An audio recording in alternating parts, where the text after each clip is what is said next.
Think Afghanistan is just mountains, deserts, and ancient bazaars? Think again. This is one of the oldest civilizations on the planet. A land that Alexander the Great, Genghis Khan, and thousands of other conquerors marched through, and every single one of them left something behind. The land took it, and stayed silent. Today, 7 secrets. From lost cities buried under sand, to lakes that behave in ways no one can explain. From libraries that vanished without a trace, to fortresses that shouldn't exist. Make sure you watch to the end. The 7th secret of Afghanistan calls into question everything we think we know about the history of this region. In the cliffs of Bamiyan province, carved into the same sandstone walls that once held the giant Buddha statues, lies an enormous cave system. Buddhist monks' cells, storage chambers, connecting passages, hundreds of them, cut by hand over many centuries. Most have been studied, most have been mapped, but the cave system is vast, and significant portions of it remain unexplored to this day.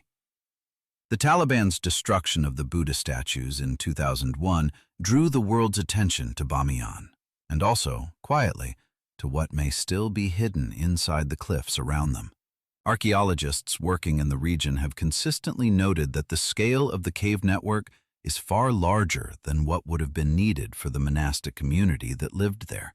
What the extra chambers were used for, storage, ritual, something else entirely, remains an open question. The cliffs of Bamiyan have been hiding things for 1,500 years. They are not in any hurry to stop. In the heart of Afghanistan, surrounded by completely barren rock, lie 6 lakes. Vivid blue, turquoise, emerald. They look like a mirage, but they're real. That alone is hard to explain. Water this clear, this colorful, sitting in the middle of a limestone wasteland. Geologists have figured out how the lakes formed.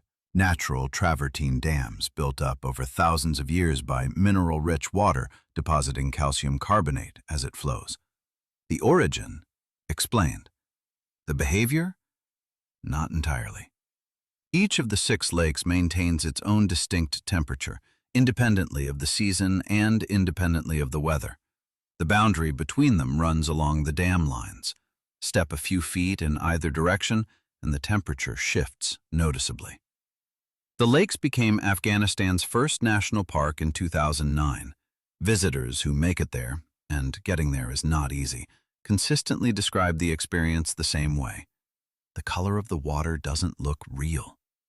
It looks like someone turned a setting up too high. Local people have their own relationship with these lakes that goes back long before any national park designation. Some of the lakes they approach differently than others. The water, they say, is not the same in all of them. And they don't just mean the temperature. In northwestern Afghanistan, in Herat province, stands the citadel of Ikhtiar-ud-Din. Its documented history goes back roughly 1,000 years. The medieval rulers of the region built it up, expanded it, and used it as a seat of power for centuries. But beneath the upper layers of masonry, there is older stone, a different construction technique, a different era. The Herat Citadel sits on a mound that archaeologists have long recognized as a tell, an artificial hill formed by centuries of successive building on the same site. The layers beneath the medieval structure have never been fully excavated. What is down there and how old it is remains unknown. What is known? The site has been continuously occupied for at least 2,000 years, and likely much longer. Every ruler who came through Herat, Greek, Persian, Mongol, Timurid, recognized this hill as the place to build. That kind of instinct tends to have a reason. The citadel of Herat stands on top of something. Exactly what, no one has yet dug deep enough to find out.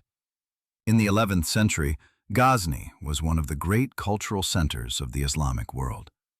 The court of Sultan Mahmud attracted scholars, poets, and scientists from across Central Asia. The brilliant polymath al-Biruni worked here, a man who calculated the circumference of the Earth with remarkable accuracy nearly 1,000 years before modern instruments existed. And here, there was a library. Contemporaries described it as the largest collection of manuscripts east of Baghdad. Then, it disappeared.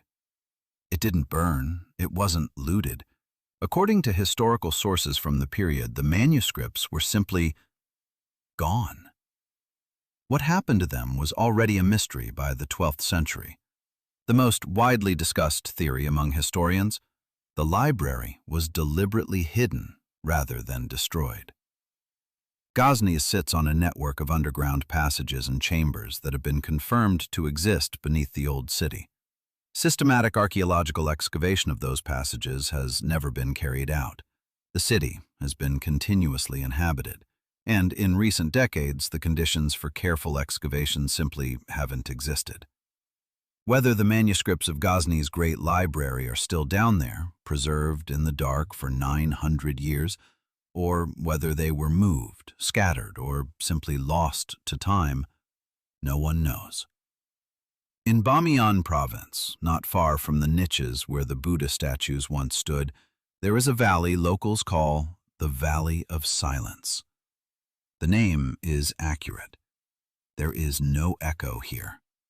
None at all. You shout, the sound leaves and doesn't come back. You clap your hands next to a rock face. The rock says nothing. The valley is surrounded by the kind of hard stone surfaces that should reflect sound perfectly. They don't. Buddhist monks chose this location deliberately centuries ago. Their written records describe it as a place suited to deep meditation, somewhere the mind could project outward without being bounced back by the noise of the world. Whether they chose it because of the silence, or whether they understood something about why the silence was there, is a question that hasn't been answered. The acoustic behavior of the valley has been noted by multiple visitors over the decades. A proper scientific study of it has never been published. Afghanistan sits at the crossroads of the ancient world. For thousands of years, every major trade route between the Mediterranean, India, and China passed through this territory. The people who lived here didn't just move goods, they moved knowledge. Islamic scholars of the medieval period produced some of the most sophisticated geographical and astronomical work in human history.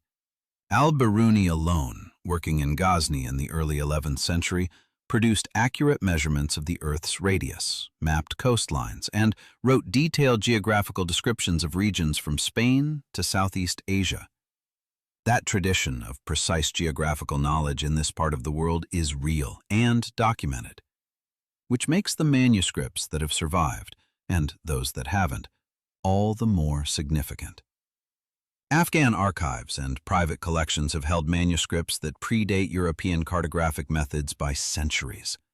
Many were lost or dispersed during decades of conflict. Scholars estimate that a substantial portion of Afghanistan's historical manuscript heritage has never been catalogued, let alone studied. What those manuscripts contain, and what they might tell us about how people in this region understood and mapped their world, remains largely unknown. The knowledge is out there. It just hasn't been found yet. And here we are at the end. The strangest mystery in Afghanistan. In Gore province, in the middle of some of the most remote terrain in the country, mountains in every direction, no roads in or out, stands the Minaret of Jam. 12th century, 213 feet tall, perfect geometry.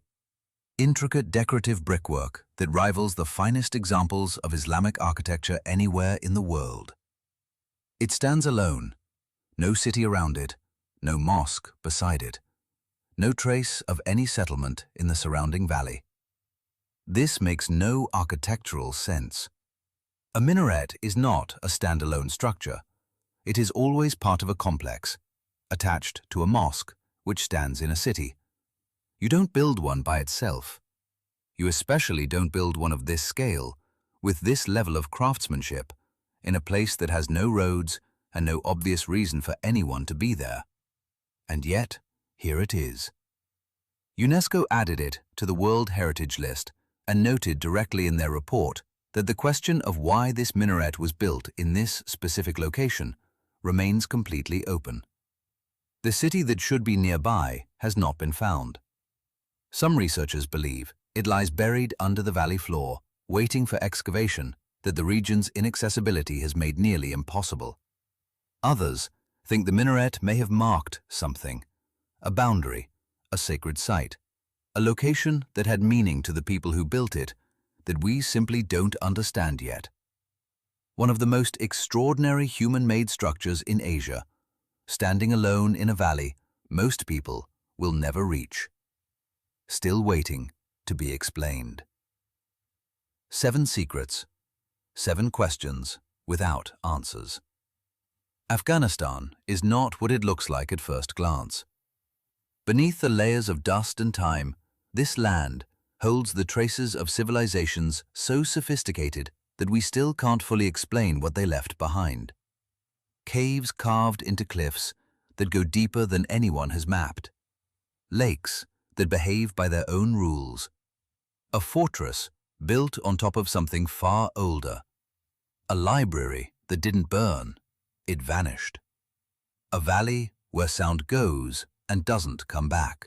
Centuries of geographical knowledge that the world has barely begun to recover, and a minaret standing alone in a roadless valley, built where nothing should have been built.